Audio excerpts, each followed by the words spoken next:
الساق بالساق إلى ربك يومئذ المساق.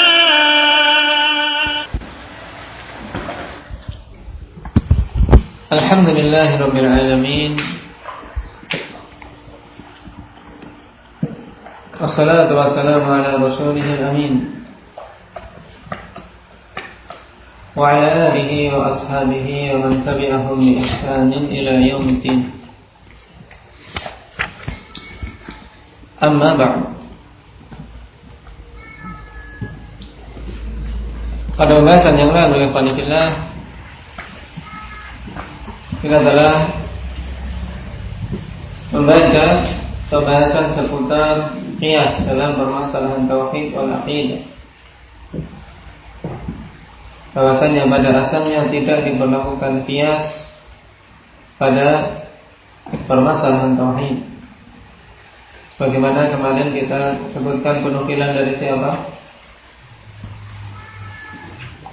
Ibnu Abdul Bar rahimahullah ta'ala.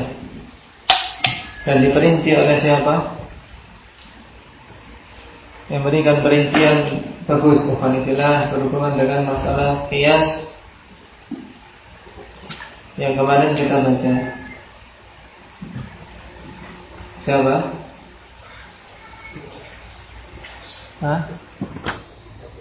Al-Khatib Al-Baghdadi rahimahullah ta'ala. Nah, bahwasanya yang terjadi ijma' tentang ditolaknya adalah apa? Qiyas yang bagaimana?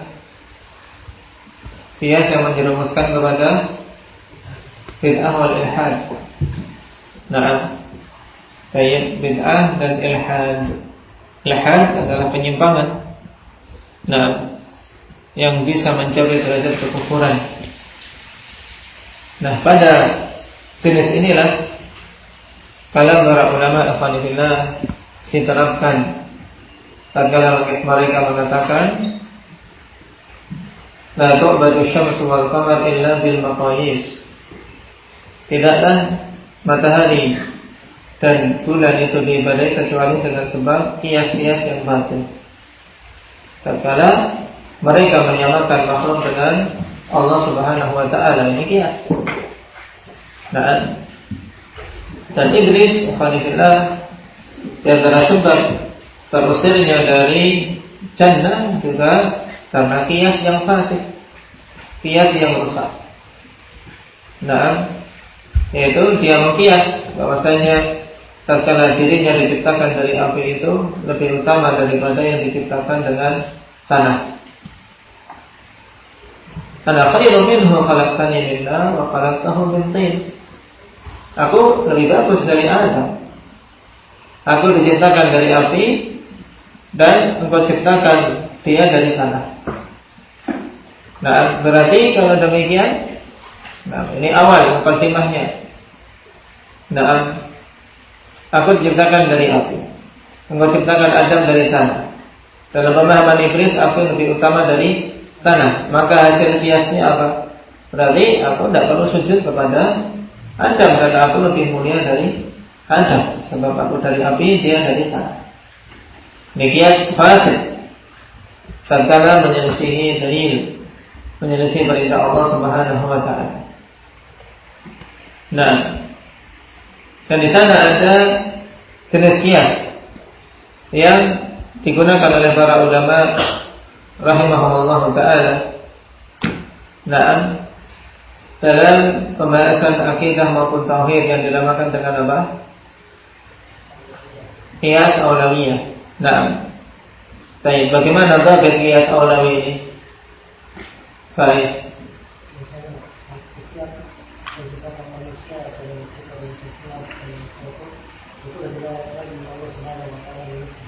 Nah, semua sifat yang sempurna bagi makhluk yang tidak ada dalil yang menunjukkan terlarangnya bagi Allah untuk bersifat dengannya, maka Allah Subhanahu wa ta'ala lebih utama untuk bersifat dengannya.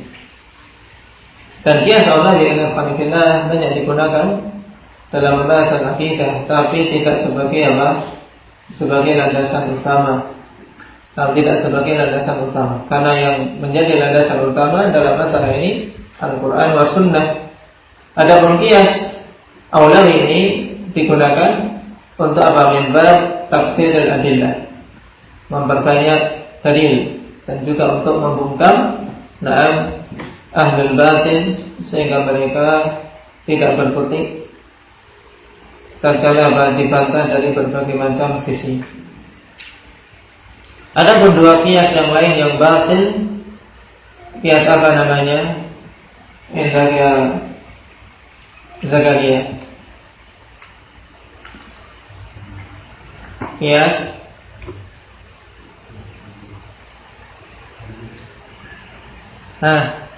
apa? Qiyas apa? Tamtsil. Qiyas tamtsili, yaitu menyerupakan. Kemudian yang kedua adalah qiyas syumuli. Nah, berarti dengan ini alhamdulillah kita selesai dari pembahasan awal yang dibawakan oleh Imam Ahmad rahimahullah taala berhubungan dengan apa? Dengan landasan ahli sunnah wal jamaah. Dari semenjak awal, kalau kita perhatikan mulai dari perkataan Imam Ahmad rahimahullah taala, na'am usul sunnati indana at-tamassuk bima kana alaihi ashabu Rasulullah sallallahu alaihi wasallam, sampai kemarin pembahasan walaysa fis sunnati qiyas. Ini adalah ibarat dasar yang Imam Ahmad rahimahullah ta'ala akan membangun di atasnya pokok-pokok yang lain. Karena dasar adalah dalil. Bagaimana seorang mengambil dalil yang dengan mengikuti Al-Quran dan Sunnah. Dan kemudian dari mana seorang memahami Al-Quran dan Sunnah, yaitu dengan pemahaman para sahabat. Kemudian di akhir, untuk menutup celah ahlul batil yang mereka menggunakan akal dan mengedepankannya atas dalil, maka dikatakan walaysa fis sunnati qiyas. Juga kemudian diakhiri untuk kita tidak mencari-cari alasan dan mendatangkan permisalan-permisalan untuk membantah apa-apa yang datang dalam Al-Quran serta As-Sunnah. Baik. Sehingga pada pembahasan awal ini berhubungan dengan apa? Dengan masadir talaqi ahli sunnah dan aqidatahum. Baik, masadir itu sumber dari mana ahli sunnah mengambil akidah mereka. Ini pembahasan pertama. Baik. Sekarang Imam Ahmad rahimahullah taala akan menjelaskan poin-poin terpenting dari akidah ahli sunnah yang dibangun di atas dalil-dalil tersebut. Qala rahimahullahu ta'ala wa minas sunnatil lazimati allati man taraka minha khaslatan lam yaqulha wa yu'min biha lam yakun min ahliha. Dan di antara sunnah yang lazim, yaitu yang wajib, yang mesti ada, yang harus diwujudkan, ini sama semua. Nama sunnah al-lazimah, yaitu sunnah yang mesti untuk diwujudkan, yang siapa saja meninggalkan satu sifat dari sunnah-sunnah tersebut, baik itu dia lam yaqulha, tidak berbicara dengannya, wa yu'min biha, tidak pula dia beriman terhadapnya, maka dia bukan termasuk dari ahli sunnah. Jadi poin yang akan dibawakan ini poin penting. Kenapa? Karena beliau menegaskan di awal bahwasanya di antara sunnah-sunnah yang siapa saja meninggalkannya dan tidak meyakininya serta tidak beriman dengannya, juga tidak mau mengatakannya, maka bukan termasuk ahli sunnah. Berarti ini di antara pokok-pokok pembeda antara ahli sunnah dengan selain mereka.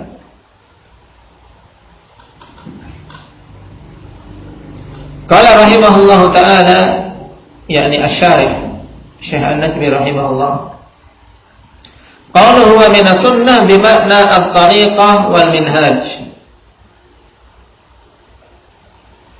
Dan makna wa minas sunnah yang dimaksud adalah at-tariqah wal minhaj, yaitu jalan.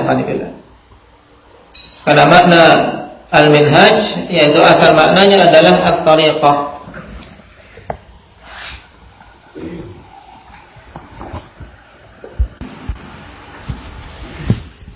Dan minhaj dengan alif ikhwanifillah, nah itu adalah masdar dari nahaja yanhaju, nahjan, manhajan wa minhajan.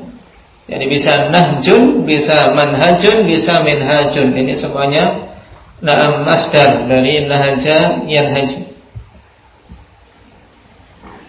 Sehingga bisa seorang mengatakan manhaj maupun minhaj atau an-nahju. Nah, yang dulu telah kita lewati akhwanifillah pengertian yang bagus dari Syekh Muhammad Aman Al-Jami rahimahullah ta'ala, yang butuh untuk sekilas kita ulas sebentar berhubungan dengan perkara ini, karena dibawakan oleh Syekh An-Najmi rahimahullah ta'ala di sini bahwasanya dimaksud dengan sunnah adalah manhaj atau minhaj. Dan makna manhaj afanifillah sebagaimana dikatakan oleh Syekh Al-Jami, al-manhaj at-tariqul wadih alladzi la ghumudha fihi wa la iltiwa, yaitu suatu jalan yang jelas. Ini namanya manhaj, jalan yang jelas, yang tidak ada sesuatu yang mengkaburkan badannya, tidak pula berkelok-kelok, dalam artian jalan yang jelas dan lurus.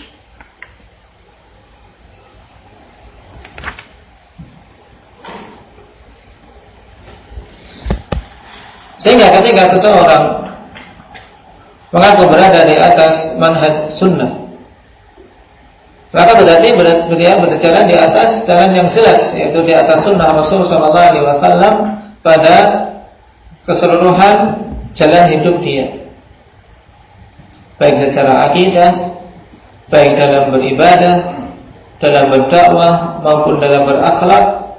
Ini hendaknya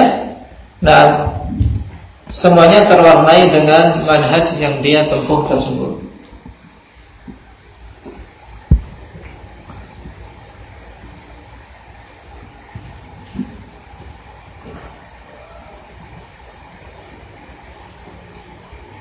Oleh karena itulah, tatkala di sana ada slogan-slogan yang muncul dari ikhwanul muslimin maupun dari jama'atul tabligh dan yang lainnya, alhamdulillah, permasalahan yang dimunculkan, bahwasanya tidak mengapa seseorang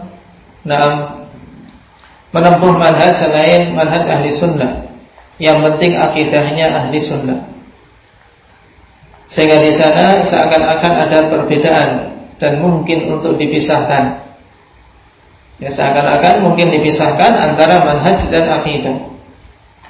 Yang penting akidahnya lurus, walaupun manhajnya ikut ikhwanul muslimin, walaupun manhajnya ikut jama'atul tabligh. Ini adalah pernyataan yang batil. Kenapa ya Qanibillah? Karena antara akidah dan manhaj ini dua perkara yang saling mutalaziman, kata Syekh Ibnu Utsaimin rahimahullah ta'ala. Jadi tidak akan mungkin dipisahkan antara keduanya.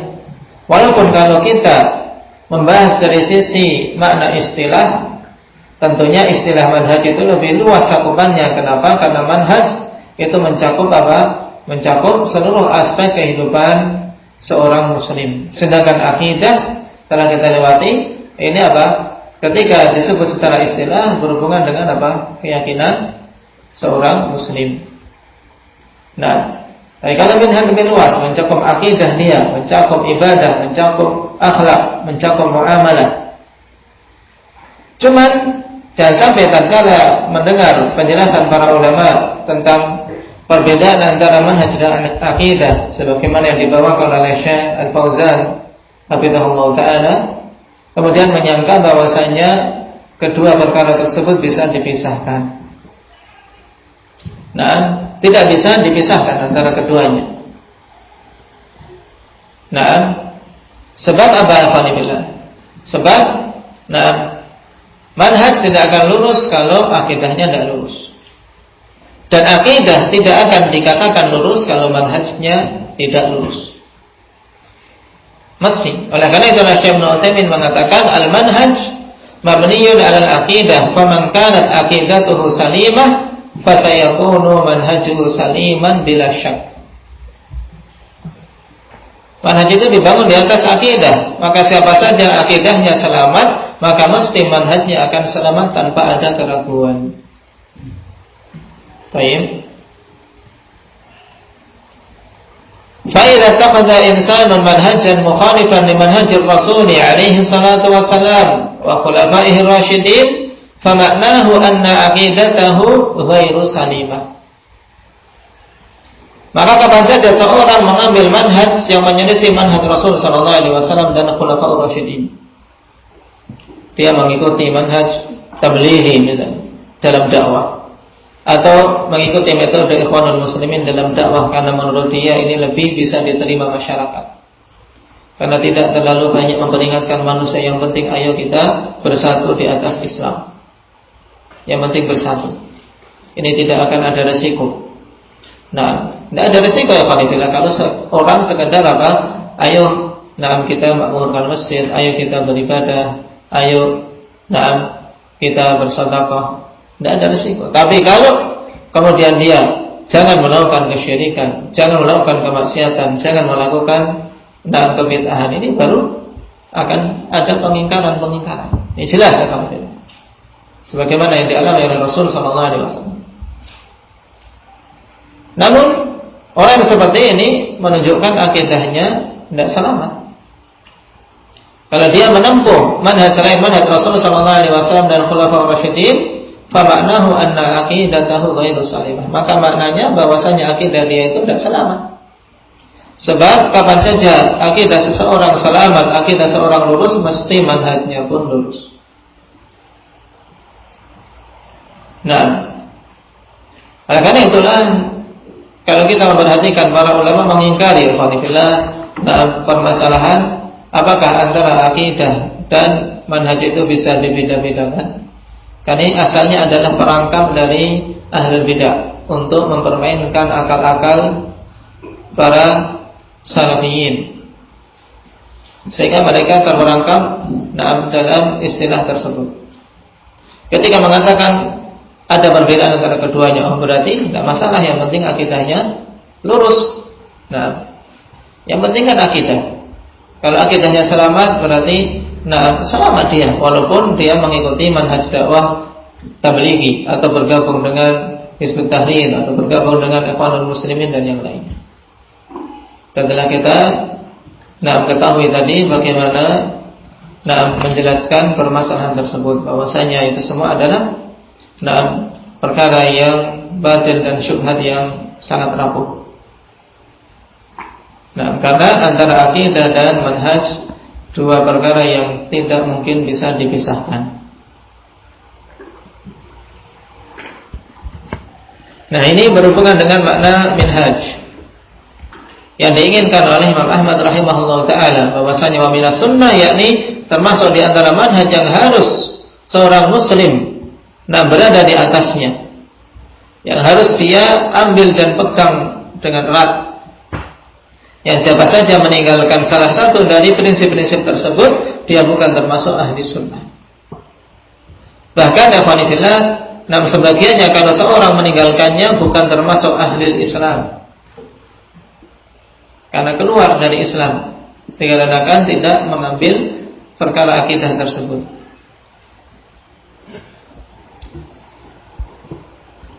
Qala rahimahullah ta'ala, wa'lamu anna sunnata tanqasimu ila qismain aw yuradu biha syai'ain.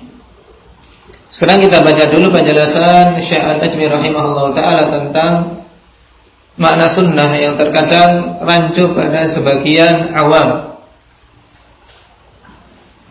Katanya bahwasanya sunnah itu terbagi menjadi dua macam, atau terkadang diinginkan dengannya dua perkara. Al-qismul awal, yang pertama, yuradu bisunnah at-tariqatu wal manhaj alladhi kana yasiru alaihi Rasulullah sallallahu alaihi wasallam wa ashabu.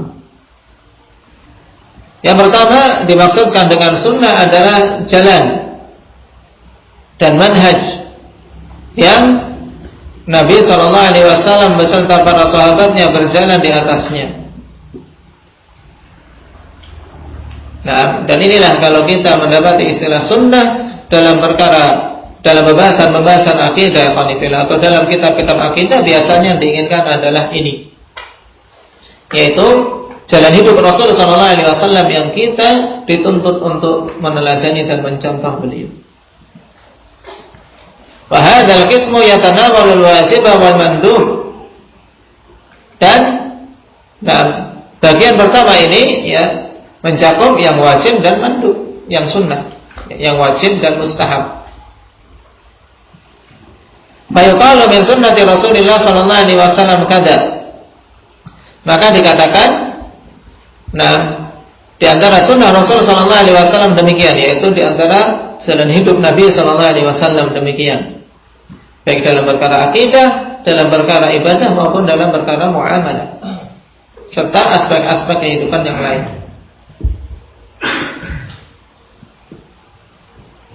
Fa idza qila dzalika tanawala al-wajib kaifa'il lihyati wa raf'i thawbi 'anil ka'baini wa tanawala al-mandub ay al-mustahab kal i'ta'i bil yamin wal akhdhi biha. Nah, maka tatkala dikatakan di antara sunnah Rasul sallallahu alaihi wasallam demikian, maka perkataan tersebut ikhwani fillah mencakup perkara yang wajib, sebagai contohnya misalnya membiarkan jenggot, tidak memangkasnya, tidak pula mencukurnya. Ini wajib. Maka tatkala dikatakan oleh seorang di antara sunnah adalah apa? Memanjangkan jenggot, membiarkan jenggotnya tidak dicukur. Ini sunnah. Dan yang dimaksudkan adalah wajib. Kemudian di antara sunnah lagi adalah mengangkat pakaian di atas mata kaki bagi para lelaki. Ini berarti yang dimaksudkan adalah apa? Perkara yang wajib. Tapi juga terkadang dimaksudkan dengannya perkara yang mandub. Seperti misalnya di antara sunnah memberi orang dan mengambil sesuatu dengan tangan kanan. Ketika memberi dan menerima dengan tangan kanan, ini termasuk sunnah tapi mustahabbah. Sehingga adanya seorang jeli, cuma bagi seorang sunni, seorang ahli sunnah, tatkala dia mendengar kata wa minas sunnah, ya tentunya apa? Semangat dia untuk mengambilnya, menghidupkannya. Nah, itu apa? Itu harus muncul. Nah, tidak perlu bertanya-tanya ini wajib atau mandub, ini wajib atau mustahab, dan seterusnya. Karena kalau kita tahu itu adalah perkara sunnah, ya tentunya semangat kita untuk mengamalkannya harus muncul, harus ada. Adapun berhubungan dengan i'fa'ul lihyah, berhubungan dengan apa? Membiarkan jenggot tidak dipangkas, ini jelas sekali dalil-dalilnya. Yang pada zaman ini wal'iyadzubillah perkara yang begitu jelas, banyak manusia yang tidak mau menerimanya. Datang nas yang tidak sedikit dari Rasul sallallahu alaihi wasallam tentang perintah, bahkan dalam konteks perintah. Jadi datang dalam bentuk perintah, juga datang dalam bentuk contoh, juga datang dalam Al-Qur'an. Allah Subhanahu wa taala kabarkan tentang perkataan siapa? Perkataan Nabiullah Harun alaihi salam. Qala ya ibna umma la ta'khudh bi lihyati wa la bi ra'si.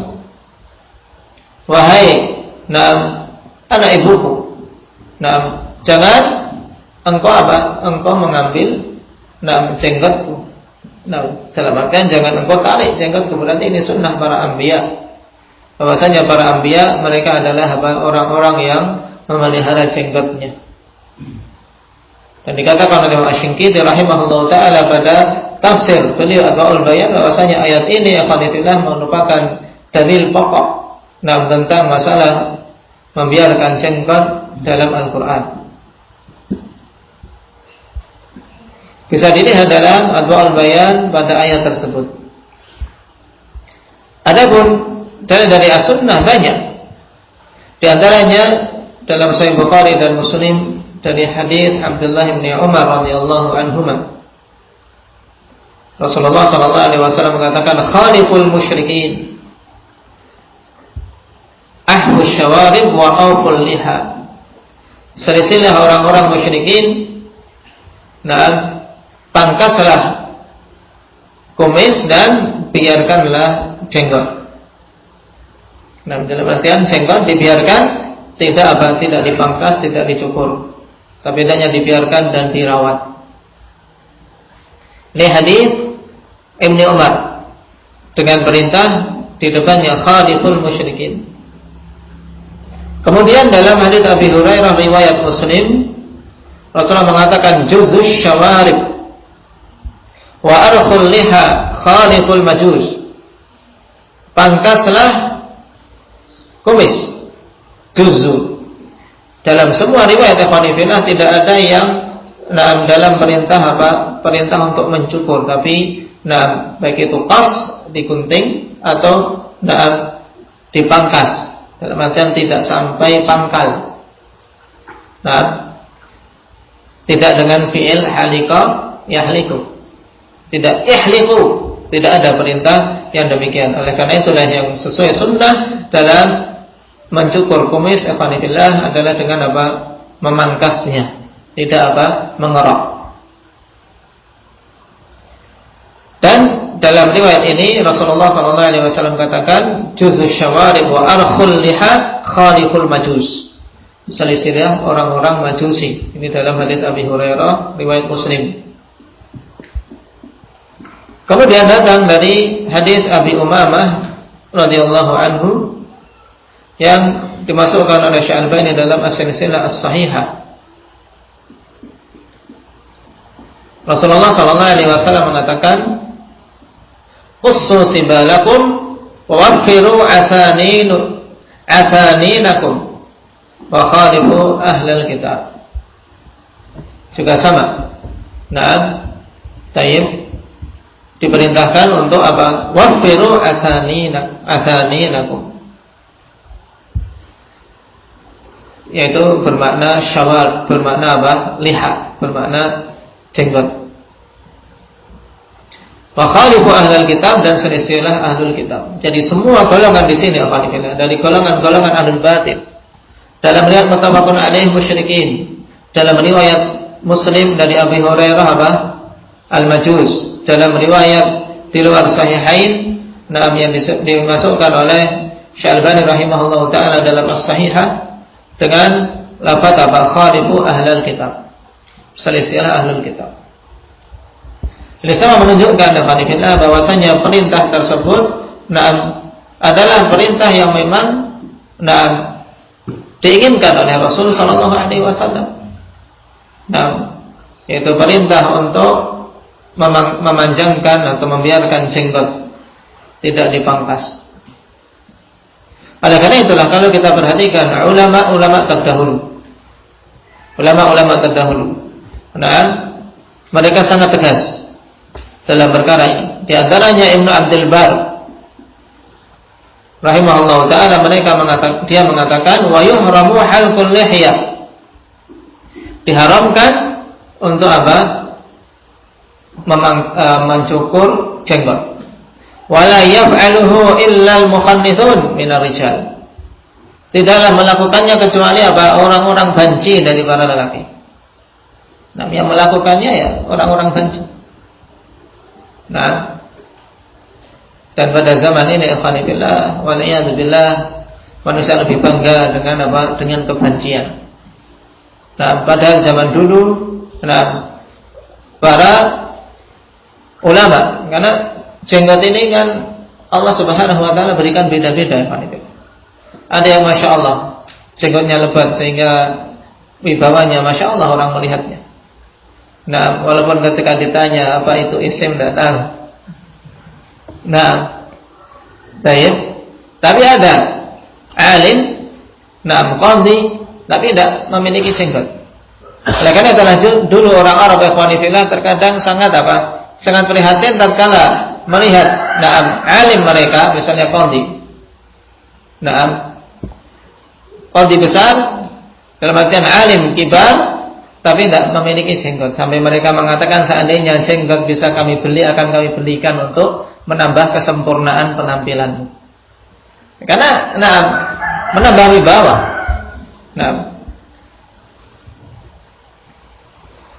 Sehingga tidaklah mencukur jenggot itu kecuali mukhannatin. Ya. Orang-orang benci. Dan Imam An-Nawawi rahimahullah ta'ala dari kalangan Syafi'iyah, beliau menegaskan wal mukhtar tarkuha ala haliha. Taruhlah memang ada khilaf, ada yang mengatakan mustahab, ada yang menyatakan wajib. Tapi ini Imam An-Nawawi rahimahullah menegaskan wal mukhtar, dan yang dipilih dari khilaf tersebut tarkuha ala haliha, ditinggalkan, dibiarkan sebagaimana keadaannya. Dalam artian tidak dicukur, tidak dipangkas, karena ada khilaf apakah setelah lebih panjang dari genggaman ini dipangkas bawahnya ataukah dibiarkan saja. Maka beliau katakan wal mukhtar tarkuha ala haliha. Yang dipilih adalah biarkan sebagaimana keadaannya, karena inilah yang diperintahkan oleh Rasulullah sallallahu alaihi wasallam. Ini dari kalangan Syafi'iyah. Wala yata'arradu laha bitaksiri syai'in asla.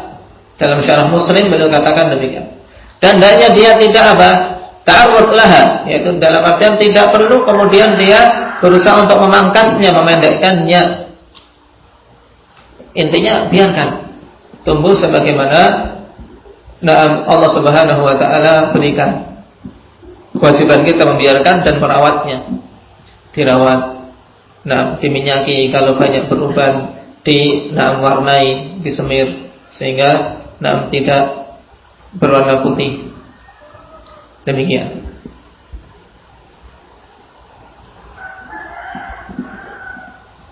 Sehingga hampir bisa dikatakan alhamdulillah bahwasanya pendapat ini merupakan pendapat dari a'immah arba'ah sebagaimana dinukilkan oleh sebagian kutab.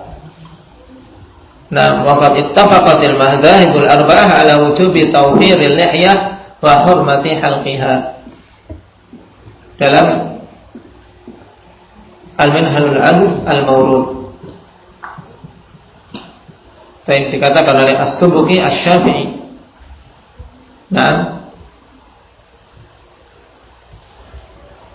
Beliau katakan, "Walidzalika kana halqul lihya muharraman 'inda a'immatil muslimin al-mujtahidin, Abi Hanifah wa Malik wa Syafi'i wa Ahmad wa ghairihim." Jadi a'immah arba'ah semuanya menegaskan yang demikian, bahwasanya haram mencukur jenggot. Dan tidaklah perbuatan yang sangat memalukan ini, yang merupakan perbuatan para banci ikhwanillah, muncul kecuali di zaman-zaman akhir tatkala manusia jauh dari ilmu dan lebih condong untuk meniru gaya-gaya orang-orang kufar. Akhirnya mereka terpesona dan menganggapnya bahwasanya itu adalah perkara yang baik. Demikianlah syaitan ikhwanillah menghias-hiasi perkara yang buruk seakan-akan perkara yang bagus. Seakan-akan perkara yang bagus. Padahal sungguh itu adalah suatu perbuatan yang memalukan. Allah Subhanahu wa taala ciptakan para laki, di antara pembedanya adalah lihyah dengan para wanita, tapi mereka lebih condong untuk menyerupai para wanita dengan mencukurnya. Dan di sisi yang lain Ibnu Hazm rahimahullah taala juga menambahkan salah satu sebab pengharaman halqul lihyah karena itu masuk kategori mutlaq, yaitu mengubah-ubah apa yang Allah Subhanahu wa taala ciptakan. Karena itu jadikan salah satu ciri khas, walaupun tentunya terkadang keluar dari keumuman di mana ada laki-laki memang yang tidak muncul lihyahnya. Dan terkadang juga ada perempuan yang muncul lihyah. Ini disebutkan dalam kitab fikih. Nah, kalau seandainya ada, dan Allah Subhanahu wa taala Maha tapi hukum dibangun di atas Di atas perkara yang mendominasi. Dan nadir la hukmalahu sebagaimana kaidah. Sesuatu yang sangat sedikit yang nadir tidak dibangun hukum di atasnya. Dan perlu diperhatikan bahwasanya Rasulullah memerintahkan untuk menyelisihi orang-orang kufar tersebut itu adalah asal keadaan mereka bahwasanya mereka itu tidak memanjangkan lihyah. Dan hukum akan tetap ada walaupun seandainya di sana orang-orang kufar semuanya sepakat untuk memanjangkan lihyah. Hukum tetap ada. Tidak kemudian hukum tersebut hilang tatkala dia tinggal di tengah orang-orang kufar atau orang-orang majusi yang mereka kok didapati mereka memanjangkan lihyah. Karena ini hukum asal mereka yang ditetapkan oleh Rasulullah sallallahu alaihi wasallam.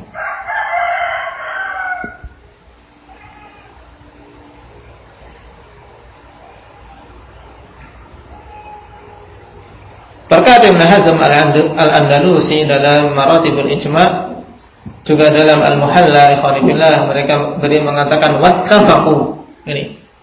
Jadi ittifaq. Oleh karena itulah mereka yang mengatakan bolehnya mencukur sehingga ikhwanifillah telah menyelisih ijma'. Wattafaqu ay al-a'immah ala anna halqal lihyah mutlah ay tashbihun la yajuz. Mereka bersepakat bahwasanya mencukur jenggot yaitu halq, berarti mencukur dari poknya, dari asalnya, yaitu mencukur dengan dikerik. Ini namanya halq. Bedakan dengan qas. Jadi kalau mencukur sampai pangkal, ini enggak ada khilaf sama sekali. Bahwasanya itu hukumnya tidak boleh atau haram. Adapun yang ada khilaf dan khilafnya ini tidak khilaf yang marjuh dalam artian pendapat yang menyelisihnya adalah pendapat yang lemah, yaitu yang bolehnya memangkas jenggot kalau lebih dari satu genggaman. Kalau lebih dari satu genggaman, yang di bawah genggaman ini yang dipangkas, dirapikan. Ini ada khilafnya. Tapi sebagaimana telah dilewati tadi, pendapat Imam Nawawi wal mukhtar, biarkan saja walaupun panjang. Walaupun panjang sampai dada dan seterusnya. Baik. Tapi alhamdulillah, Allah Subhanahu wa taala ciptakan ini beda dengan rambut yang lain. Beda. Jadi jangan seorang terbayang bagaimana kalau umur 70 tahun jenggotnya sampai panjangnya. Saya rambutnya aja kalau nggak dipangkas 5 bulan sekali udah panjang. Ini beda. Beda. Oleh karena itulah terkadang walaupun tidak diapa-apakan panjangnya segitu-segitu aja, tambahnya paling tidak cepat tambahnya. Ini kekhususan yang Allah Subhanahu wa taala berikan padanya berbeda dengan rambut-rambut yang lain. Karena memang diperintahkan untuk dibiarkan, dan ini bentuk bentuk kemudahan dari Allah. Coba kalau rambut ini sebagaimana rambut yang lain, suruh biarkan, ya mungkin sampai tanah. Baik. Dan semuanya ada hikmahnya. Allah Subhanahu wa taala pilihkan yang terbaik bagi hamba-hambanya. Adapun tentang raf'us shaum 'anil ka'bain, insyaallah kita ambil pada pertemuan yang akan datang, karena pada masalah ini juga datang beberapa syubhat tentang masalah haramnya isbal. Dan intinya antum hendaknya menguasai 3 dalil ini alhamdulillah. Dalil dari hadis Abdullah bin Umar, dari Abi Hurairah dan Abi Umamah. Kemudian usahakan penukilan para ulama terutama dari kalangan Syafi'iyah, karena kita hidup di tengah-tengah Syafi'iyah. Nah, yang mengatakan Syafi'iyah ini loh imam kalian. Ini loh Imam Nawawi yang menjadi apa? Menjadi rujukan utama kalian. Belum memilih. Nah, memilih untuk apa? Jangan biarkan. Dan tidak boleh untuk apa? Dipangkas. Demikian pula sebelum itu semua Imam Syafi'i rahimahullah. Karena memang telah dinukilkan ijma' tidak bolehnya apa? Mencukur jenggot. Nah, nasallallahu azza wa jalla at-taufiq wa sadad wal hamdulillah.